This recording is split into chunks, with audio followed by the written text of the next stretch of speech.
بھئی عہدہ چاہیے تو پھر کسی اور جگہ جاؤ۔ عزیزان گرامی توجہ کیجئے گا اس مسئلے پہ۔ امام نے کہا دیکھو ولی عہدی قبول کرتا ہوں، فیصلہ کوئی نہیں کروں گا۔ اسے اس وقت سمجھ میں نہیں آیا،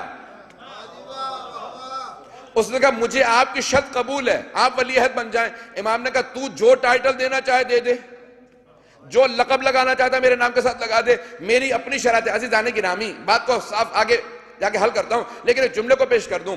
امام ابھی بتا کے آئے ہیں، دیکھ میں نے نیشا پور کے خطبے میں بتا دیا میں توحید کی شرائط میں ہوں، جو توحید کی شرائط میں ہو وہ کسی ظالم کا ولی عہد نہیں بن سکتا۔ تیری ولی عہد کا سوال کیسے آتا ہے؟ میں توحید کی شرائط میں ہوں، تو اپنے آپ کو دیکھ، پھر مجھے دیکھ، پھر فیصلہ کر۔ پتہ نہیں بات واضح ہو رہی ہے عزیزان گرامی یا نہیں ہو رہی؟ عزیزان گرامی امام نے فوراً واضح کیا، امام نے کہا کہ کوئی فیصلہ نہیں کروں گا۔ اب کچھ عرصے بعد ایک چور کو لایا گیا اور کہا کہ یہ چور ہے۔ مامون نے فوراً سوال کیا تم نے چوری کی ہے؟ اس نے کہا ہاں میں چور ہوں، میں نے چوری کی ہے۔ کہا جانتے ہو 3 مرتبہ اقبال جرم کرنے سے ہاتھ کاٹ دیا جاتا ہے؟ اس نے کہا ہاں جانتا ہوں، لیکن کون میرا ہاتھ کاٹے گا؟ تو بات آ رہے ہیں اس چور کو جب لایا گیا، اس نے کہا بھئی ہاتھ میں جانتا ہوں کاٹا جاتا ہے چور کا، لیکن ہاتھ کون کاٹے گا؟ تو اس نے کہا تیری اتنی جرأت مجھ سے ایسے بات کرے؟ ایک تو چور، میں خلیفہ، تو جانتا کس سے بات کر رہا ہے؟ اس نے کہا ہاں تمہارے باپ نے بیت المال سے پیسے چرانے کے بعد ایک کنیز خریدی، اس سے تم پیدا ہوئے۔ ایک چوری کا نتیجہ مجھ سے حساب مانگے گا چوری کا؟ تم پوری امت کے غلام ہو، مجھ سے صحیح طرح سے بات کرو۔ اس نے کہا کہ اس چور کی اتنی اہمیت کہ مجھ سے ایسے بات کرے، کہے میری ولی عہد آپ فیصلہ کیجئے اس کے متعلق۔ مولانا نے کہا مجھ سے فیصلہ مت کرا، میں نے پہلے کہہ رکھا میں فیصلہ نہیں کروں گا۔ توجہ عزیزان کرام، جملے کو ضائع نہ کیجئے گا۔ مولانا نے کہا کہ میں نے پہلے شرط رکھی تھی میں کوئی فیصلہ نہیں کروں گا، کہ نہیں آپ کو فیصلہ کرنا ہوگا، آپ میرے ولی عہد ہیں، اس نے مجھ پہ تہمت لگائی ہے۔ امام نے کہا پھر سن، جو یہ کہہ رہا ہے وہ سچ ہے۔ عزیزان گرامی بس یہ کہنا تھا۔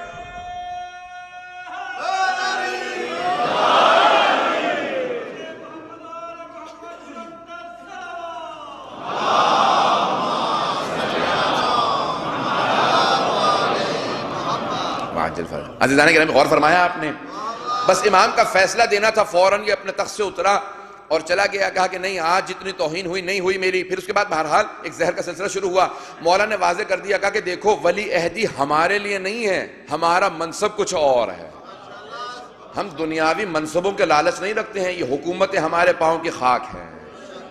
عزیزان گرامی ہم جن ائمہ کے ماننے والے ہیں ان کا مقام، ان کی عظمت، ان کا رتبہ کچھ اور ہے۔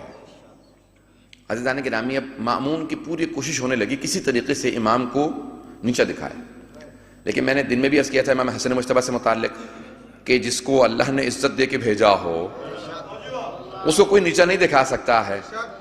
تو وَلِلَّهِ الْعِزَّةُ وَلِرَسُولِهِ وَلِلْمُؤْمِنِينَ، بے شک عزت اللہ کے لیے ہے، اس کے رسول کے لیے، اور مؤمنین یعنی ائمہ اہل بیت کے لیے ہے۔ تو اب عزت ان کی ہے، ان کے دشمنوں کے لیے ذلت ہے۔ اب وہ کوشش یہ کرتا رہا کسی طریقے سے امام کو معاذ اللہ نیچا دکھا دے۔ اب بڑے بڑے مناظرے کروانے لگا، بڑی بڑی بحثیں کروانے لگا، کسی طریقے سے امام ہار جائیں۔ ایک مرتبہ اس نے کہا کہ بھئی 1 سال ہو گیا بارش نہیں ہوئی ہے۔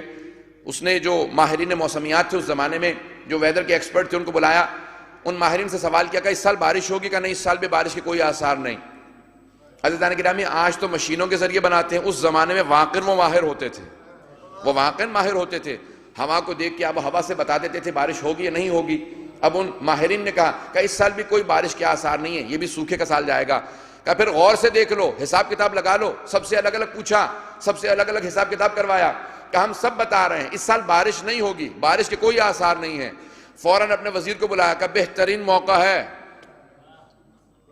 پتہ نہیں بات واضح ہے یا نہیں، کہ بہترین موقع ہے۔ امام رضا علیہ السلام کو میں علیہ السلام کہہ رہا ہوں، اس نے کہا کہ ان کو نیچا دکھانے کا بہترین موقع ہے، بارش تو ہونی نہیں ہے، ان سے کہو کہ دعا مانگے۔ امام نے کہا ہاں میں نماز استسقاء پڑھوں گا، میرے جد کی روش ہے، لیکن 3 دن روزے رکھوں گا۔ اس کے بعد اس نے کہا یہ تو بہت ہی اچھا، ان 3 دن ہمیں اور مل گئے پروپیگنڈا کرنے کے۔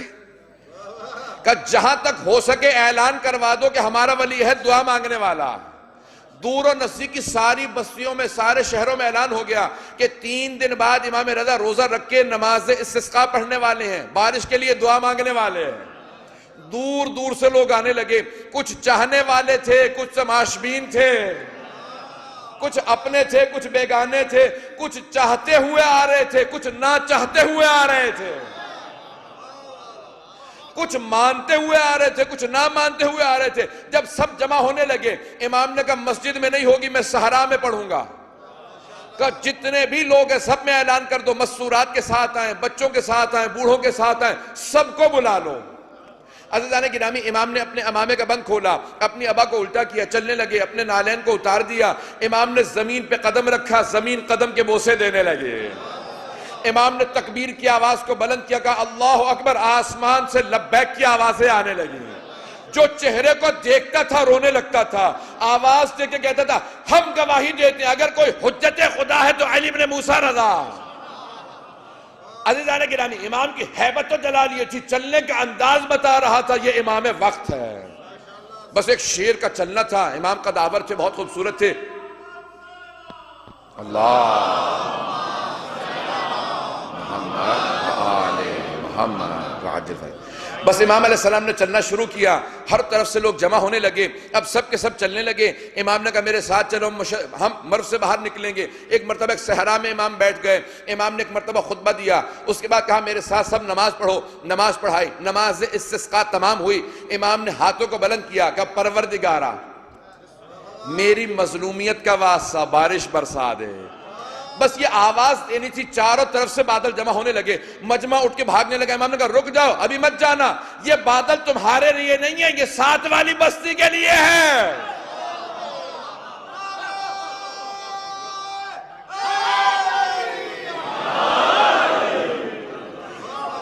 امام نے کہا یہ بادل تمہارے لیے نہیں، یہ ساتھ والی بستی کے لیے ہیں۔ اب میں تمہیں بتاتا ہوں میں کون ہوں، کہ میں نواسہ رسول کی ذریت سے ہوں، میں زہرا کا بیٹا ہوں، میں علی کا بیٹا ہوں، میں حسن کا بیٹا، میں حسین کا بیٹا ہوں۔ اب امام نے اپنا تعارف کروایا، جو مجمع سن رہا تھا، دیکھتا تھا، روتا چلا جاتا تھا۔ امام نے کہا اب اٹھو، اپنے گھروں کو لوٹ جاؤ، جیسے ہی آخری فرد گھر کو پہنچے گا بارش نازل ہوگی، پانی جمع کر لینا، یہ میرا وعدہ ہے، میں اللہ کا نمائندہ ہوں۔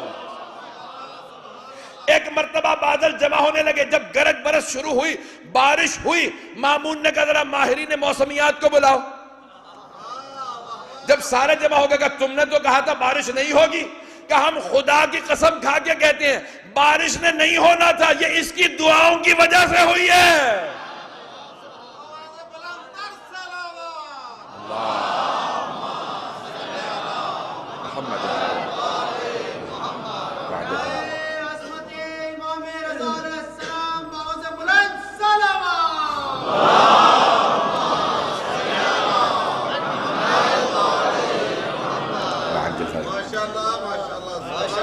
جب انہوں نے کہا نا کہ ہم خدا کی قسم کھا کے کہتے ہیں بارش نے نہیں ہونا تھا، ان کی دعا کا اثر ہے، مامون نے فوراً کہا خبردار مجھے تو بتا دیا، مجمع کو نہ بتانا، مجمع سے یہی کہنا کہ بارش نے ہونا تھا، وَإِلَّا جتنے بھی ان کے ماننے والے اور زیادہ بڑھ جائیں گے۔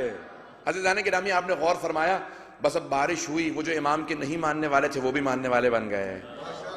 آج تک دیکھ لیجئے کیسا ذریتوں میں چلتا چلا آ رہا ہے وہ سلسلہ، کہ امام نے اپنے صرف رخ رونق کی زیارت کرائی، مجمع آپ کا ماننے والا بنا، ایک دعا پڑھی، لوگ ماننے لگے۔ عزیزان کے وقت بہت ہی سے گزر گیا، میں ایک مناظرہ پیش کرنا چاہ رہا ہوں امام علیہ السلام کا، اگر سننا پسند فرمائیں گے۔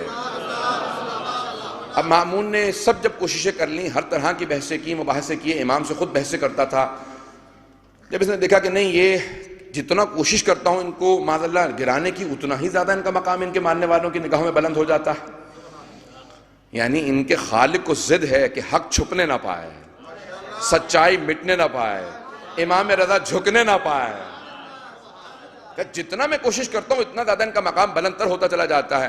اب اس نے کہا کہ دیکھو، اپنے وزیر سے کہا کہ جتنے بڑے بڑے ادیان ہیں، ان تمام ادیان کے جو سب سے بڑے علماء ہیں ان سب کو دعوت دو میری طرف سے، ان کے آنے جانے کا خرچہ میں دوں گا، ان سب کے رکنے کا خرچہ میں دوں گا، کھانے پینے کا خرچہ میں دوں گا، کہ ان سب کو بلا لو اور کہو کہ تیاری کر کے آئیں، اپنے چیلے چانڈے ساتھ لے کے آئیں، جتنے علماء لا سکتے ہیں لے کے آئیں، کہ سب سے کہو بہترین سخت ترین سوالات تیار کریں، اور تیاری کر کے آئیں، میں ایک مناظرہ رکھوانا چاہتا ہوں.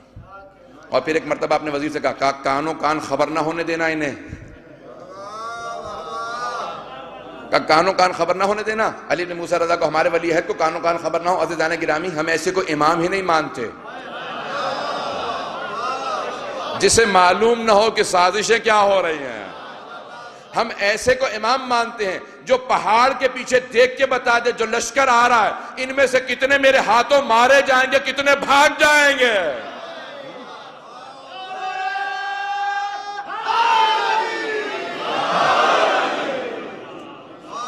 ہم ایسوں کی امامت کے قائل ہیں کہ لشکر کو دیکھے بغیر بتاتے ہیں کہ کون سا لشکر ہے، کہاں سے آ رہا ہے، کس نیت سے آ رہا ہے. خوارج کا لشکر ہے. یہی تو کہا تھا نا امیر المومنین نے جب جناب جندب کو دیکھا کہ جندب اس پہاڑ کے پیچھے ایک لشکر آ رہا ہے، اتنی دیر میں اتنے گھنٹوں میں پہنچ جائے گا. اے جندب میں سب کو قتل کر دوں گا، 7 افراد بھاگ کے فرار کریں گے. جناب جندب کہنے لگے کہ مولا واقعی ایک لشکر آنے والا، کہ جندب کچھ دیر کی انتظار کر لو تمہارے ایمان میں اضافہ ہو جائے گا. کہ مولا آپ بتا سکتے ہیں کہ یہ جو زمین پہ چونٹیاں جا رہی ہیں ان کی تعداد کتنی ہے؟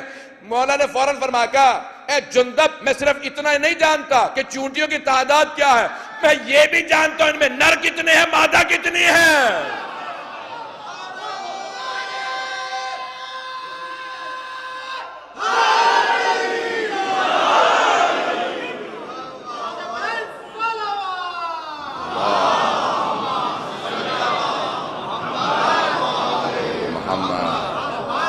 توجہ ہے نا عزیزان گرامی، ہم ایسوں کی امامت کے قائل ہیں. عزیزان گرامی، اب ایک مرتبہ سارا ماحول بننے لگا. ایک مرتبہ جب سب کے سب علماء جمع ہو گئے، جتنے ادیان تھے. اب یہ کتاب التوحید کا انگریزی میں ترجمہ کر رہا تھا، چھپ چکی کتاب. تو یہ آخری 2 ابواب ہیں جو امام رضا کا مناظرہ ہے. جب میں ترجمہ کر رہا تھا انگریزی کے اندر تو میں عربی میں عبارت پڑھ رہا تھا اور سوچ یہ رہا تھا کہ یہودیوں سے امام کا مناظرہ ہے. اس کے اندر ربی کہا جاتا ہے عربی کے اندر، انگریزی میں ربائے کہتے ہیں. یہ یہودی جو پادری ہوتے ہیں، کہا کہ جو ان کا چیف ربائے تھا، رأس الجالوت عربی میں کہتے ہیں، اس کو بلایا گیا تھا. اس کے ساتھ سب اس کے چیلے علماء اس کے ساتھ جو اس کے دین کے تھے وہ آئے تھے. 8 بشپ کو بلایا گیا تھا جسے اسقف اعظم کہا جاتا ہے. اسقف کہتے ہیں سب سے بڑے پادری کو عربی میں. اسقف اعظم ان کا سب سے بڑا پادری، وہ اپنے سارے لشکر کے ساتھ آیا تھا. ہندوؤں کے بڑے بڑے سادھوؤں کو بلایا گیا تھا، مجوسیوں کے علماء کو بلایا گیا تھا، سارے عالم اسلام کے ستارہ پرستوں کو، جتنے ادیان تھے، پتہ نہیں توجہ ہے عزیزان گرامی کے نہیں، سب کو بلایا. سب ایک ایک لشکر کے ساتھ آئے. جب سب جمع ہو گئے تو مامون بہت خوش ہوا، کہا کہ اب جا کے میرے ولی عہد کو بلا لاؤ. اتنا مجمع، اتنے سوالات. جس آدمی سے کہا نا جاؤ جا کے بلا لاؤ، وہ تقیہ میں تھا، وہ امام کا ماننے والا تھا. اب بڑا گھبرایا ہوا، ٹانگیں کانپتا ہوا، ہانپتا کانپتا امام کی بارگاہ میں پہنچا. کہ مولا آپ کا مامون نے بلایا. مولا نے فوراً فرمایا کہ بلایا مجھے ہے، گھبرایا و تو ہے. توجہ ہے عزیزان گرامی، امام نے کہا بلایا مجھے، گھبرایا و تو ہے. کہ مولا وہ دربار کے اندر بہت سے علماء جمع ہو گئے مختلف ادیان کے. امام نے کہا سن، گھبرانے کی بات نہیں ہے. کیا تجھے اپنے امام کے علم میں شک ہے؟ کہ مولا آپ کے علم پہ شک نہیں ہے. یہ جو مناظرہ کرنے والے ہوتے ہیں یہ گھما پھرا کے بات کو ایسا پیش کرتے ہیں، سوال ہوتا کچھ ہے، پیش کچھ کرتے ہیں. امام نے کہا سن، جب میں ہر عالم کو اسی کی کتاب سے، اسی کی زبان میں، جملہ کو سنیے گا امام کے، امام نے کہا سن، جب میں اسی کی کتاب سے، اسی کی زبان میں، اسی کی رفتار سے، اسی کے سامنے جواب دوں گا تو چہرہ میرا نہیں مامون کا دیکھنے والا ہوگا.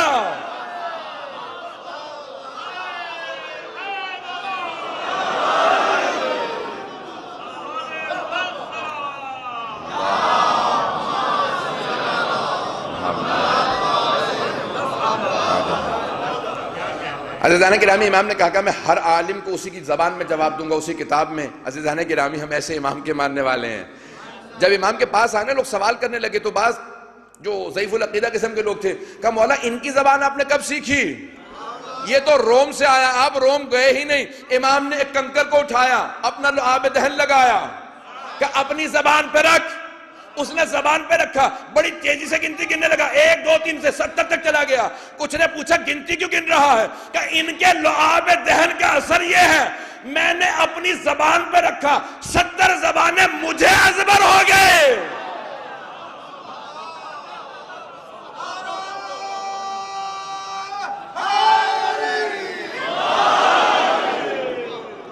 کہ 70 زبانیں مجھے ازبر ہو گئی. عزیزان گرامی، ان کی لعاب دہن کا اثر ہے. امام ایک مرتبہ کہنے لگے، کہا کہ دیکھ تو بصرہ کا رہنے والا ہے، عراق کا، وہاں کے لوگ تیز ہوتے، مجھے یہ بتا اس نے مامون نے ان سب علماء کو کیوں بلایا ہے؟ کہا مولا اگر جسارت نہ ہو، گستاخی نہ ہو، یہ آپ کو نیچا دکھانے کے لیے. مولا نے کہا بس میں یہی چاہتا ہوں کہ میرے شیعوں کو معلوم ہو یہ میرا چاہنے والا نہیں ہے، یہ میرا بغض رکھنے والا ہے.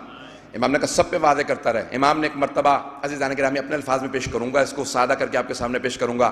ایک مرتبہ امام اٹھے اور امام نے امامت کا امامہ سر پہ رکھا، تولا کی تسبیح ہاتھ میں لی، تبرہ کا عصا ہاتھ میں لیا، ابا قبا پہنی. جب چلنے لگے تو امام علیہ السلام کا چلنا تھا، دروازے کھلنے لگے. سارے علماء نے کہا کہ اس سے مناظرہ ہے؟ ابھی امام آئے ہی تھے، دیکھا ہی تھا، سارے مجمع کو جیت لیا تھا.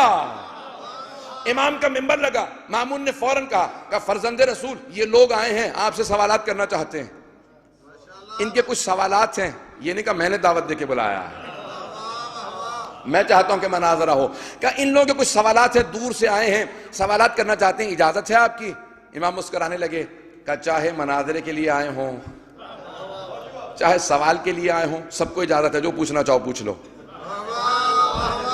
میں وارث منبر سلونی ہوں. عزیزان گرامی بس امام تھے نا، فوراً بیٹھے. امام نے کہا چاہو.